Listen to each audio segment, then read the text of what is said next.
차를 운전하다가 보면 좀 기분 나쁠 때가 있습니다.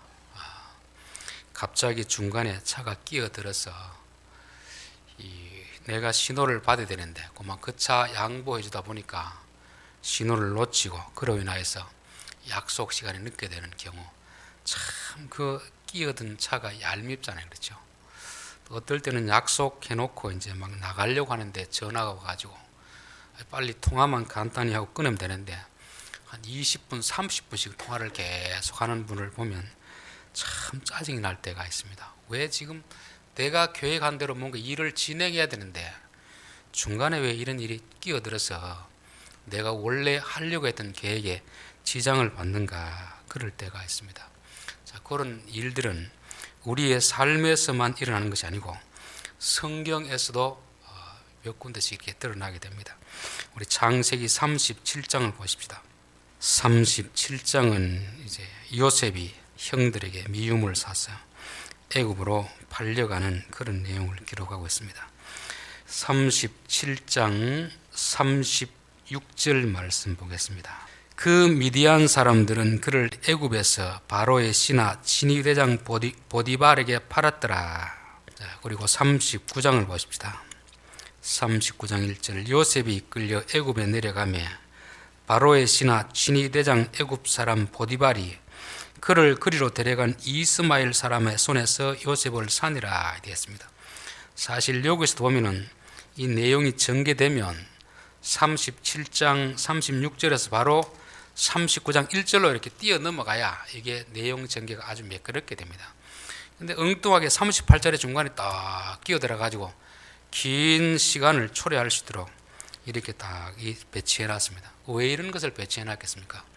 우리는 지금 요셉이 억울하게 애굽에 팔려갔으면 도대체 얘가 애굽 가서 어떻게 살 것인가 궁금한데 전혀 궁금하지도 않는 유다 이야기를 중간에 한 장을 할애해서 또 이렇게 넣어놓고 있습니다. 이게 우연히 들어간 내용이겠습니까? 성경을 기록한 저자가 의도적으로 넣어놨겠습니까? 의도적으로 넣어놓은 거죠. 그렇죠? 우리는 지금 어디에 대해서 궁금합니까? 애굽에 간 요셉이 도대체 어떻게 될 것인가 궁금한데 성경은 집을 나간 유다 이야기를 장황하게 하는 이유는 뭐냐면 하나님께서 가출한 유다도 이렇게 해서라도 돌아오게 하신다는 것을 보여주는 것입니다. 그렇기 때문에 요셉에 대해서는 너무 걱정하지 말거라는 그런 암묵적인 교훈이 있습니다. 자, 신약 성경으로 넘어가 봅시다. 신약 성경 마가복음 5장입니다.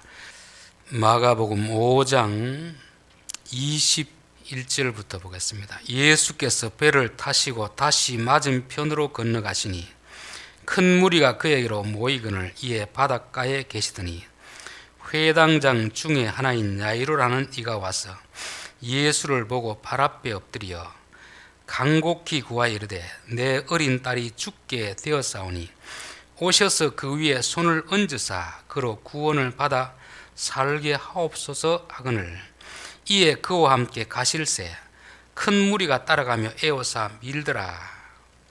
그런 내용이 있고 그 다음에 35절로 가봅시다. 35절. 아직 예수께서 말씀하실 때 회당장의 집에서 사람들이 와서 회당장이 이르되 당신의 딸이 죽었나이다. 어찌하여 선생을 더 괴롭게 하시나이까. 24절 요 내용이 있으면 그 다음 바로 어떤 사건이 기록되어야 하면 바로 35절의 내용이 기록되어야 됩니다. 근데 가는 중에 지금 혈류병 있는 여자가 예수님께 와서 예수님의 뒤에 옷자락을 잡아가지고 이렇게 나왔습니다. 뭐 그것까지는 관계없는데 예수님이 지금 한 사람이 죽어가고 있는데 빨리 가서 고쳐줘야 되는데 계속 거기서 도대체 누가 내 옷을 잡았느냐 꼭 그 여자를 밝혀내려고 하는 것입니다. 같이 따라가는 야이로는 마음이 어떻겠습니까? 지금 바쁜데 애가 죽어가고 있는데 애가 죽어가면 만사를 제쳐놓고 그리로 곧바로 가야 되는데 지금 한 여인이 지금 옷자락 잡은 게 그게 뭐가 중요한 사건이라고 계속 거기서 시간을 들이고 있는 것입니다. 아마 야이로는 막 부탁은 했지만 속으로 성질이 엄청났을 것입니다. 이 사람이 정말 무엇을 먼저 해야 되는지 이게 분간이 안 되는가 싶을 정도로 화가 치밀었을 것입니다. 근데 왜 이런 것을 중간에 딱 끼워 넣었겠습니까? 34절에 예수께서 이르시되 딸아 내 믿음이 너를 구원하였으니 평안히 가라 내 병에서 놓여 건강할지어다. 아직 예수께서 말씀하실 때 이 회당장은 아직까지 뭐가 부족하다는 겁니까? 믿음이 부족하다는 거죠. 예수님은 메시아이기 때문에 죽어가는 자도 살릴 수가 있고 죽은 자도 살릴 수 있는 분인데 너 왜 그렇게 믿음이 부족하느냐? 왜 그렇게 초조해 하느냐? 지금 이 여인의 입에서 나온 믿음의 고백을 회당장에게 좀 가르쳐주고 싶은 그런 내용이 들어있는 것입니다. 무화과 나무를 저주하는 그 내용도 나오잖아요. 그렇죠? 아침에 가다가 무화과 열매가 없는 것을 보고 무화과를 저주했습니다. 그리고 중간에 또 성전 청결하는 사건이 나오고 그 다음에 성전에서 나오면서 아이고 보니까 무화과 잎이 말라 있습니다. 다시 또 이야기가 전개되는 거잖아요. 중간에 이렇게 끼어든 이야기는 우리가 생각할 때 이런 이야기를 왜 중간에 끼워 넣었을까 싶은데 사실은 그 중간에 있는 내용이 아주 중요한 교훈이 있기 때문에 끼워 넣은 것입니다.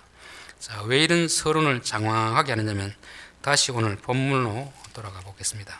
오늘 본문으로 돌아오면 사실 24절부터 28절 내용 자체가 끼어 들어와 있는 그런 사건입니다. 원래는 그 22절 가이사랴의 상류가에 올라가 교회 안부를 물은 후에 안디옥으로 내려가서 요게 이제 사도 바울이 2차 선교행을 마치는 그런 장면입니다. 그 다음에 23절은 얼마 있다가 떠나 갈라디아와 블루기아 땅을 차례로 다니며 모든 제자를 굳건하게 하느라. 이게 이제 3차 전도 여행이 시작되는 것이고 19장으로 가면 아볼로가 고린도에 있을 때 바울이 윗지방으로 다녀 에베소에 와서 어떤 제자를 만나. 그리고 이렇게 연결되면 이 내용 스토리가 아주 이렇게 깔끔하게 되는 내용인데 갑자기 여기 아볼로라 하는 이야기가 등장하는 것입니다. 그래서 우리가 볼 때는 이런 이야기를 왜 넣었을까 싶은데 성경에 이유 없이 이렇게 한 지면을 할애해서 넣지는 않잖아요. 그렇죠? 하나님의 의도가 있다는 것을 말씀하는 것입니다. 자, 왜 이런 이야기를 넣어놨겠습니까? 우리가 그걸 한번 좀 생각해 봐야 되겠죠. 바울은 2차 선교를 다니면서 가장 한 군데 오래 머물러 있었던 곳이 고린도였습니다.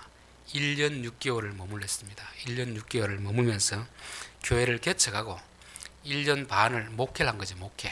도시는 참 상업 도시이고 항구 도시이고 그 도시 사람들의 도덕적 수준은 아주 열악한데 근데 믿음은 참 좋은 것입니다. 그러니까 이 고린도 교회를 떠나고 싶겠습니까? 안 떠나고 싶겠습니까?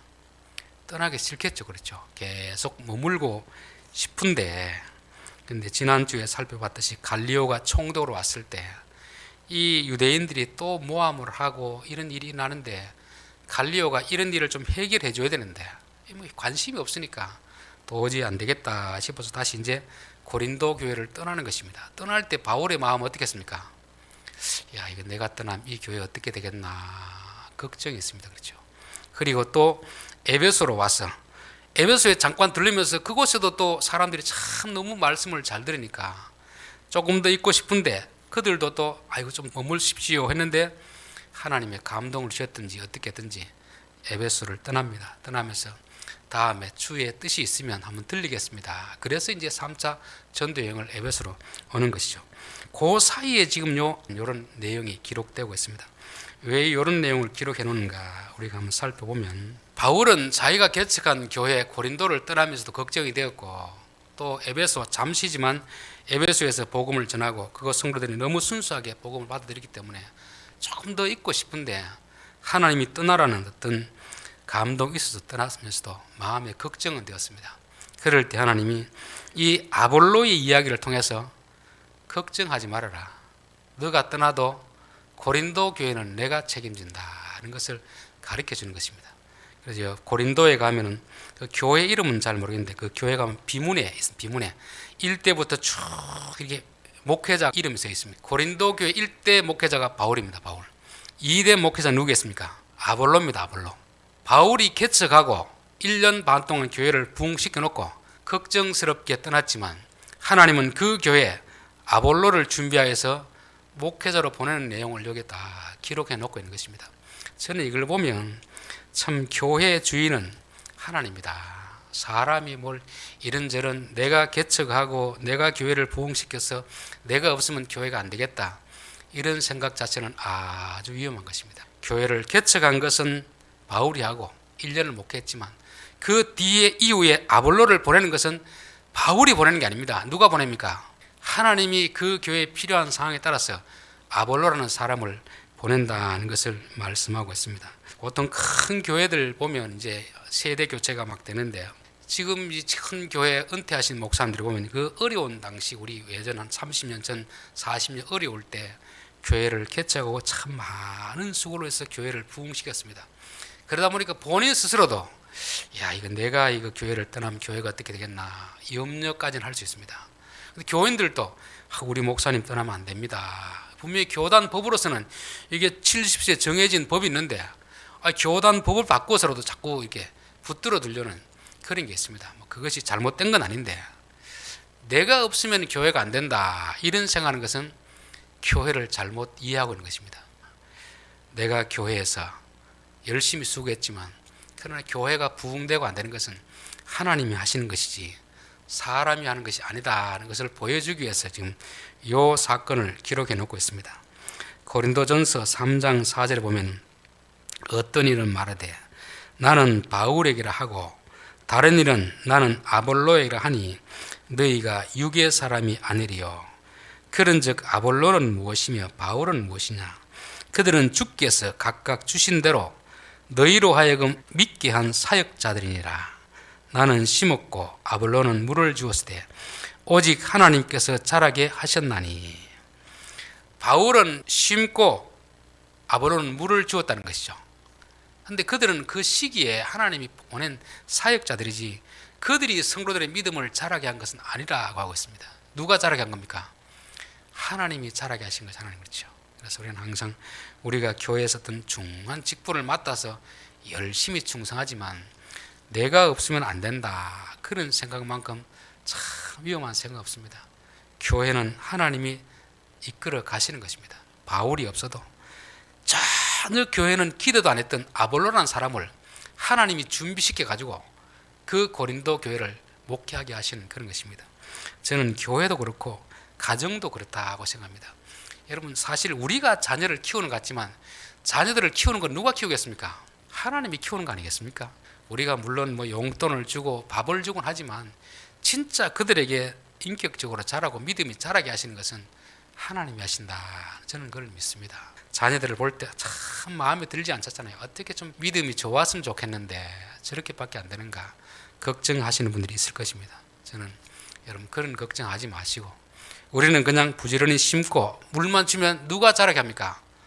하나님이 자라게 하시고 때가 되면 믿음의 사람으로 우뚝 세워줄 것을 믿어야 됩니다. 그래서 우리는 교회도 그렇고 가정도 그렇고 우리가 하는 역할이 있고 궁극적으로 하시는 일은 하나님이시다. 하나님이 성도들의 믿음을 자라게 하시고 가정의 자녀들을 믿음에 자라게 하시는 것이다. 그런 믿음을 가져야 될 줄 믿습니다. 자, 하나님께서 아볼로를 준비하셨고 또 아볼로의 믿음이 좀 부족한 점이 있었습니다. 그 부분을 누가 감당하느냐면 에베소에서 브리스길라와 아굴라를 통해서 그 부족한 부분을 보충해 주는 것을 볼 수 있습니다. 그러니까 아볼로를 선택하는 것도 하나님이 아시는 것이고 아볼로의 부족한 부분을 채워주시는 것도 하나님이 아시는 것입니다. 바울은 왜 이 브리스길라와 아굴라를 에베소에 남겨두었는지 자기도 몰랐을 것입니다. 하나님이 감동해 이 부분은 여기 남겨둬라. 그냥 순종한 거죠. 나중에 알고 보니까 아볼로가 에베소 오리라고는 바울은 상상도 못했습니다. 생각도 할 수 없는 것이죠. 그런데 아볼로가 와보니까 누가 있습니까? 브리스길라와 아굴라가 있는 거죠. 브리스길라와 아굴라는 또 로마에서 있다가 그 추방령이 내려가지고 어찌 해가지고 고린도까지 왔는데 거기서 바울을 만나서 또 같이 일을 하다 보니까 개인적으로 친분을 쌓이고 교회에서 1년 반 동안 말씀을 체계적으로 배운 것입니다. 그러니까 평신도인데 웬만한 목회자 뺨칠 정도로 성경에 지식을 갖추게 되었습니다. 이들이 갖추게 된 것도 어떻게 보면 지금 이때 아볼로가 왔을 때 아볼로의 부족함을 보충해주라고 하나님이 다 예비하신 것입니다. 우리는 우리 앞에 어떤 일이 펼쳐질지 아무도 모르잖아요. 미래에 대해서 우리가 모릅니다. 그러나 하나님만 믿고 있으면 하나님이 알아서 하신다. 그 믿음을 가져야 될 줄 믿습니다. 그러면 아볼로는 어떤 사람인가를 한번 보겠습니다. 알렉산드리아에서 난 아볼로라는 유대인이 에베소에 이르니 이 사람은 언변이 좋고 성경에 능통한 자라. 그가 일찍이 주의 도를 배워 열심으로 예수에 가는 것을 자세히 말하며 가르치나 요한의 세례만 알 따름이니라. 어떤 문헌에 보면 아볼로라 하는 사람은 무역업을 하는 사람이다. 그 당시에 비즈니스 하는 사람인데, 지금 이 알렉산드리아는 이 남쪽 아프리카 제2의 수도와 같은 그런 곳입니다. 큰 도시에서 이렇게 무역을 하고, 또 에베소는 위쪽 지역에 있는 곳인데, 이분은 비즈니스를 하는데 비즈니스가 목적이 아니고 비즈니스를 통해서 선교를 하는 사람이 이 사람이 목적입니다. 목적. 그래서 이 사람이 어떤 이유에서인지는 모르지만 바울이 에베소를 떠나고 나니까 아볼로가 에베소에 도착하게 되는 것입니다. 저거는 알렉산드리아 사람이고, 이 사람 언변이 좋고 성경에 능통한 자라. 언변이 좋다는 것은 말을 잘한다는 것이죠. 말을. 그렇죠. 아볼로가 말을 잘한다는 것은 누가 말을 잘 못한다는 겁니까? 바울이 말을 잘 못합니다. 글은 잘 쓰는데 이 말에는 조금 재주가 없는 것 같습니다. 그래서 고린도 교인들이 좀 설교를 들으면서 좀 마음이 답답했던지, 하나님 새로운 목사님은 말 잘하는 좀 목사님 보내십시오. 아마 그렇게 하지 않았을까, 그냥 제 나름대로 추측해 봅니다. 고린도후서 11장 들어보면 내가 비록 말에는 부족하나 지식에는 그렇지 아니하니. 바울은 좀 말은 좀 더듬거리고 조리 있게 못했던 것 같아요. 그런데 아볼로는 말을 참 잘한 것 같습니다. 저는 목사가 되기 전에 제일 고민이 되었던 것이, 나는 말을 잘 못하는데, 제가 이 설교하기 전에, 신학하기 전까지 앞에 서면 떨려가 말을 못했던 사람입니다. 이 떨려가지고 말을 못했는데, 야, 제가 어떻게 목사가 된단 말인가. 그때 위로가 되었던 말씀이 바로 모세입니다. 모세. 주여, 저는 입이 뻣뻣하여 말을 잘 못합니다. 그걸 하나님 뭐라고 했습니까? 입을 지은 자가 누구냐? 말 잘하는 형이 있지 않느냐? 그 말에 제가 용기를 얻고 신학교를 갔습니다. 참 목사로서 참 부러운 사람들이, 말을 잘하는 사람은 참 부럽습니다. 말이라는 것은 이게 배워서 되는 게 아니고 타고난 재능이거든요. 또 특별히 표준말을 쓴다든지 그 말투가 아주 은혜스러운 말투가 있잖아요. 어떤 목사님 설교를 들어보면 그 내용은 둘째치고 그 목소리 자체에서 은혜가 돼가지고 감동이 되는 그런 목소리 있습니다. 이분 참 목소리를 들으면 내용은 안 듣더라도 그 말투 자체에서 참 은혜가 충만하게 되는 그런 목사님도 있습니다. 참 그런 분을 보면 부럽습니다. 아볼로는 어떤 측면에서 말을 잘했는지 몰라도 참 설득력 있게 말을 잘했습니다. 근데 말을 잘하는 사람들의 또 약점이 뭐겠습니까? 말을 잘하면 공부를 잘 안 합니다. 이 말 잘하는 사람은 책을 한 권 읽으면 10권 되는 이야기를 풀어낼 수 있는 이런 사람이 말 잘하는 사람이거든요. 말을 잘 못하는 사람은 책을 10권 읽어도 한 권만큼이 말을 잘 못하는 사람입니다. 그러니까 말을 잘하는 사람들은 약점이 책을 잘 안 봅니다. 근데 여기는 아볼로는 성경에 능통한 자라. 이 사람은 일찍이 주의 도를 배워 열심으로 예수에 관한 것을 자세히 말하며, 말도 잘했을 뿐만 아니라 무엇까지 잘합니까? 학문에 대한 열심도 대단한 것이죠. 요즘 이제 이 집회하는 강사들하고 외전 집회 강사들이 차이가 있습니다. 외전 부흥에 오시는 분들은 보면은요, 주제가 딱 정해져 있습니다. 5개, 7개. 요 주제를 가지고 평생 울고 먹고 있습니다. 그분들은 매주 부흥회 나가니까 뭐 따로 준비할 시간이 없습니다. 그 5개, 6개 뭐 보통 뭐 하면 몇 번 설교하는 그 주제를 가지고 계속 가는데, 가는 데마다 우리는 처음 들으니까 은혜가 되잖아요. 근데 요즘은 그렇게 못 합니다. 왜냐하면 요즘은 뭐가 있습니까? 집회를 하면 유튜브에다 올리거든요. 인터넷에 올리니까 사람들이 그 목사님을 초청하려고 하면 그 전에 했던 설교를 들어봅니다. 그런데 그 설교를 듣고 은혜 받고 초청했는데 똑같은 설교를 하면 어떻게 되겠습니까? 그 다음부터 안 불러줍니다. 그렇기 때문에 요즘 시대에는, 외전에는 그냥 몇 가지 설교를 가지고 계속 울고 먹을 수 있었는데 요즘은 그렇지 않습니다. 요즘은 말도 잘해야 되고 설교가 계속 연구하고 새로운 주제를 가지고 이야기를 해야 되지, 그렇게 하시면 안 됩니다. 제1교회 있을 동안에 청소년 집회를 그때 여러 번 했었는데, 그때 한 청소년 집회 강사가 아주 설득력 있게 말을 잘해서 연거푸 한 3년을 그분을 부른 적이 있습니다. 그런데 제가 들어보니까 거의 내용이 비슷해요. 그러니까 학생들이 좀 싫어하더라고요. 왔으면 주제를 좀 달리 해야 되는데 이분은 계속 하나의 주제를 가지고 여기저기 가면서 하다 보니까 한 교회 사니까 3년 하니까 똑같은 걸 반복하길래 그 다음부터는 청하지 않았습니다. 지금 시대에는 맞지 않는구나, 그런 생각했습니다. 근데 아볼로 같은 경우는 말도 잘하고 성경에 능통합니다. 왜냐하면 열심히 주의 도를 배웠으니까 그런 거죠. 자, 그러나 그에게도 부족함이 있습니다. 요한의 세례만 알 따름이라. 말도 잘하고 성경도 확실하게 아는데 요한의 세례만 알 따름이라 이렇게 되어 있습니다. 이 부분에 대한 해석도 참 교단마다 차이가 많이 있습니다. 흔히 이제 이 말씀을 잘못 해석하는 게 뭐냐면은 이 아볼로는 배워서 잘하는데 성령의 체험이 없다, 은사 체험이 없다, 그렇게 주장하는 분들이 있습니다. 물론 그것도 어느 정도 일리는 있지만 저는 그 주장이 그렇게 동의하기는 좀 어렵습니다. 요한의 세례만 안다는 것은 어떻게 보면 신앙에서 형식만 아는 그런 수준이고 본질을 모르는 그런 것이 아닌가 그런 생각이 듭니다. 요한의 세례는 사람이 베푸는 세례입니다. 물론 주의 이름으로 베푸는 세례지만 그러나 성령의 세례는 모르잖아요. 성령의 세례는 하나님 쪽에서 우리에게 세례를 주는 것입니다. 요한의 세례는 사람들이 보는 데서 행하는 거지만 성령의 세례는 어떻습니까? 각 개인에게 성령이 주는 그런 세례입니다. 물론 성령의 세례에 대해서도 교단마다 해석이 여러 가지 다릅니다. 그러나 우리 장로교에서는 우리 마음에 감동을 주시고 믿음을 주시고 이걸 우리는 성령의 세례로 그렇게 말씀하기 때문에 여기서 말하는 성령의 세례는 성령께서 우리에게 감동해 주시는 그런 세례를 모르고 그냥 요한이 베푼 세례, 회개하라 천국이 가까이 왔느니라. 오늘 교회로 말하면 교회가 베푸는 그 물 세례만 알고 그게 전부인 줄 아는 그런 수준, 성령의 세례를 경험하지 못한 그렇게 볼 수 있는 것입니다. 신앙에도 형식이 있고 본질이 있잖아요, 그렇죠?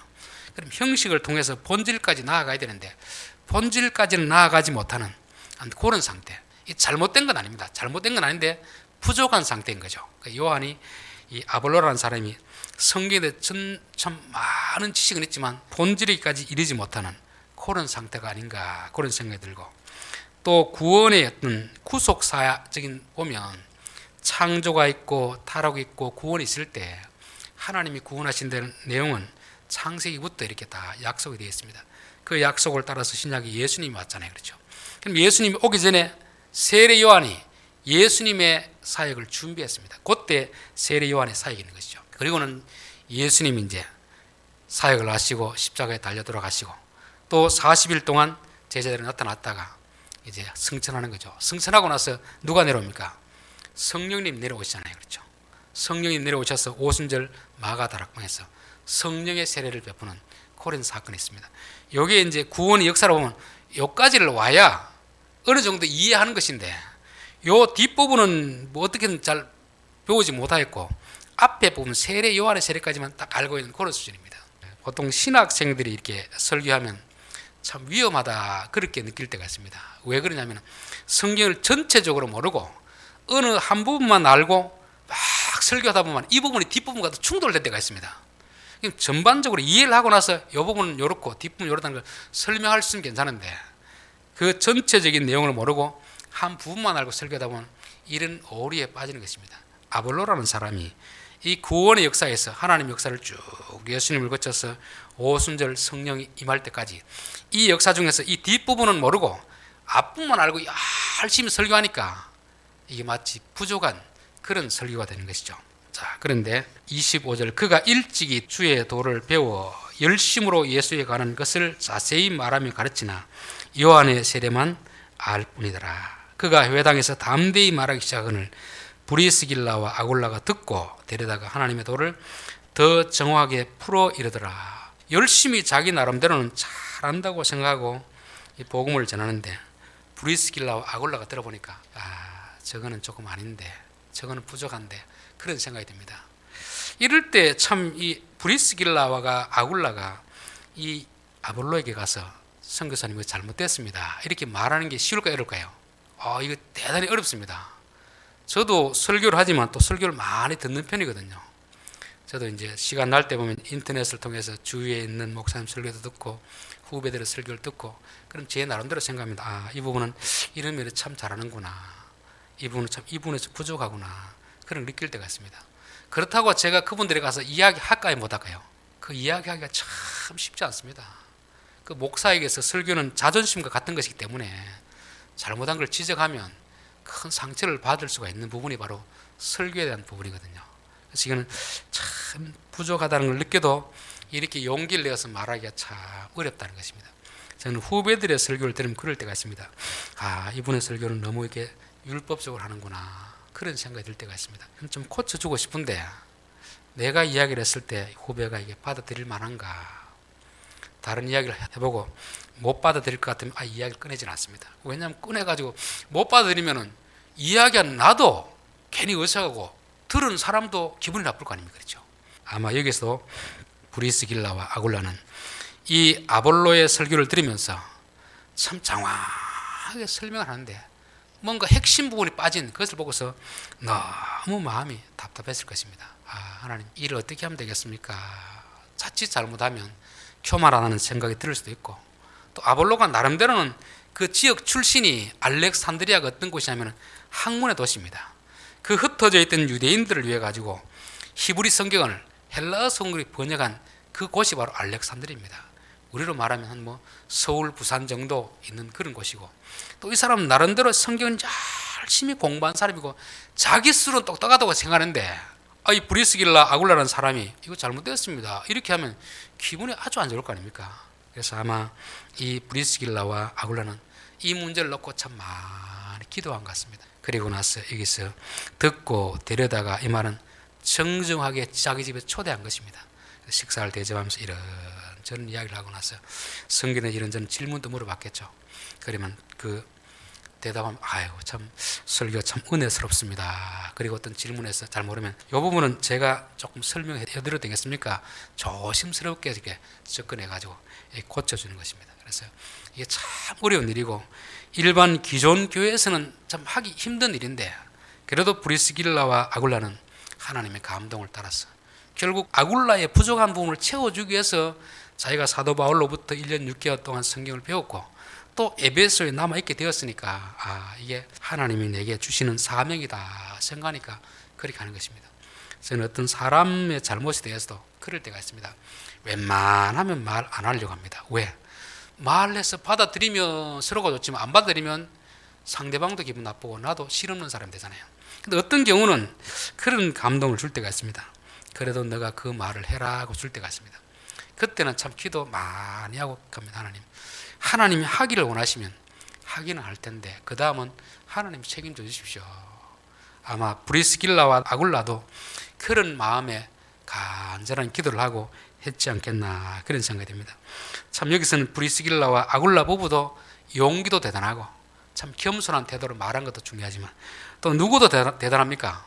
아볼로라는 사람도 대단하잖아요. 보통 이런 집사님이 목사님이 가서 목사님 성경이 해석이 잘못됐습니다 이렇게 하면 기분 나빠할 텐데 전혀 기분 나빠하지 않고 그것을 그대로 다 받아들이는 것을 보게 됩니다. 마태복음 11장 25절에 보면 그때 예수께서 대답을 이르시되 천지의 주제이신 아버지여 이것을 지혜롭고 슬기 있는 자들에게는 숨기시고 어린아이들에게는 나타내심을 감사나이다. 옳소이다. 이렇게 된 것이 아버지의 뜻이니이다. 하나님은 진리의 비밀을 가르쳐줄 때 아무에게나 가르쳐주지 않습니다. 겸손한 자에게만 가르치는 것입니다. 만약에 바울이 이 아볼로에게 이렇게 지적했으면 아볼로는 당연히 받아들입니다. 그러나 브리스길라와 아굴라가 이야기했을 때 받아들일 수 있다는 것은 겸손하지 않으면 받아들일 수가 없는 것입니다. 그래서 하나님은 바울을 머물게 해서 가르쳐 줄 수도 있지만 그렇게 하지 않았습니다. 브리스길라와 아굴라 같은 집사님의 조언을 들을 수 있는가 그걸 테스트하는 것입니다. 그래서 우리가 겸손하지 않으면 하나님의 비밀은 깨달을 수 없다는 것입니다. 나보다 훨씬 어린 아이가 이야기해도 하나님이 그를 통해서 하시는 말씀이 있습니다. 목사로 보면 교회 앞에 전도사님이 설교해도 겸손하면 전도사님을 통해서도 하나님 깨닫게 주는 진리가 있는 것입니다.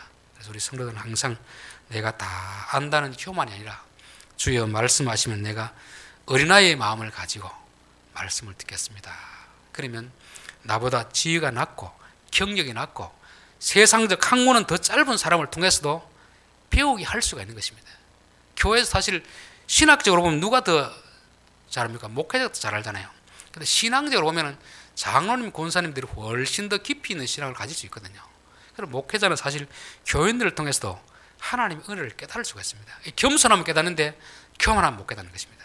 하나님은 아볼로를 고린도 교회에 세우기 전에 먼저 이걸 테스트해 봤습니다. 내가 교인에게도 성경에 대해서 배울 수 있는 겸손함이 있는가를 테스트 하신 것입니다. 자, 그랬더니만 아볼로가 아가야로 건너가고자 하므로 형제들이 그를 격려하며 제자들에게 편지를 써 영접하라 했더니 이 참 표현이 재밌잖아요. 이제 에베소에 와서 복음을 전하고 자기의 부족한 부분을 브리스길라와 아굴라 집사님의 어떤 조언을 듣고 부족한 부분을 보완을 했습니다. 그리고 이제 고린도 지역으로 가려고 하는 것입니다. 그때 누가 추천서를 써줍니까? 형제들이, 우리 교인들이 추천서를 써주는 거죠. 요즘 이제 목회자 청빙할 때 보면 이제 교회들마다 그런 게 있습니다. 존경하는 목사님 추천서 뭐 2곳 이렇게 할 때 있습니다. 참 제가 있어 보니까 그게 받아가기가 쉽지 않습니다. 그 추천서는 결국 나를 잘 아는 분에게 받아가야 되잖아요. 그럼 결국 담임 목사님에게 받아가야 되는데 담임 목사님에게 써달라고 하면 얘가 이제 나가려는구나 이렇게 생각할 수 있잖아요. 이 때문에 써달라 하기도 그렇고 안 써달라고 그러는데 저는 다음부터 이제 교회들은 목회자의 추천서를 받지 말고 누구의 추천서를 받아야 되겠습니까? 교인들의 추천서, 교인들. 어느 교회에서 그 교회에 있었으면 그 교회 장로님들에게, 그 교회 권사님들에게 이분이 어떻습니까? 물어보고 그 교회 장로님, 권사님들의 추천서를 받아오라 하는 게 이게 목회자의 추천서보다 어떻겠습니까? 훨씬 더 신뢰성이 있겠죠. 그렇죠? 이건 제 생각이 아니고 지금 요게 지금 성경에 나온 이야기입니다. 아볼로가 고린도 교회로 가려고 할 때 바울의 추천서를 받아 가진 게 아니고 에베소에 잠시 머물렀지만 그 교회 교인들의 추천서를 받아 가지고 가는 것입니다. 우리 요즘 보통 이제 물건 사려고 하면은 뭐 이렇게 광고를 보고 사잖아요. 근데 홈쇼핑 광고하는 사람들이 그 광고보다는 어떤 게 더 신뢰가 있냐 하면은 그 물건을 사서 직접 써본 사용자들의 후기, 그게 더 신뢰성이 있습니다. 왜냐하면 앞에서 하는 사람은 돈 받고 하는 사람이잖아요. 물건이 나빠도 좋다고 할 수밖에 없잖아요. 그런데 돈을 주고 산 사람들은 어떻게 합니까? 굳이 자기가 거짓말할 필요 없거든요. 솔직하게 쓸 수 있기 때문에 저는 목회자를 청빙하는 교회들도 어느 목회자의 어떤 추천서보다는 그분이 있었던 이전의 교회, 그 교회 교인들의 추천서가 더 믿을 만한 것이 아닌가 그런 생각이 듭니다. 27절 아볼로가 아가야로 건너가고자 하므로 형제들이 그를 격려하며 제자들에게 편지를 써 영접하라 했더니 그가 감에 은혜로 말미암아 믿는 자들에게 많은 유익을 주니 이는 성경으로서 예수는 그리스도라고 증언하여 공중 앞에서 힘있게 유대인의 말을 이기미르라 그렇게 했습니다. 아볼로의 특징은 뭡니까? 성경을 가지고 전하는데 은혜로서 그렇죠. 이게 복음입니다. 복음. 은혜를 모르면 결국 세례 요한의 세례만 알면 뭘로 하겠습니까? 말씀을 전하는데 계속 율법적으로 전하는 것입니다. 교인들에게 무거운 짐을 계속 메우게 되는 것이잖아요. 말씀을 가지고 이렇게 지키라 저렇게 지키라 계속 하다 보면 틀린 건 아닌데 뒤 결론 부분을 모르기 때문에 계속 교인들에게 무거운 멍해를 메우는 그런 설교를 하는 것입니다. 그러나 아볼로는 그 뒤까지 다 아는 것입니다. 성령의 세례까지 다 알고 난 이후에 설교하니까 그때부터 은혜로서 복음을 전하니라. 그러니까 교인들이 어떻게 됩니까?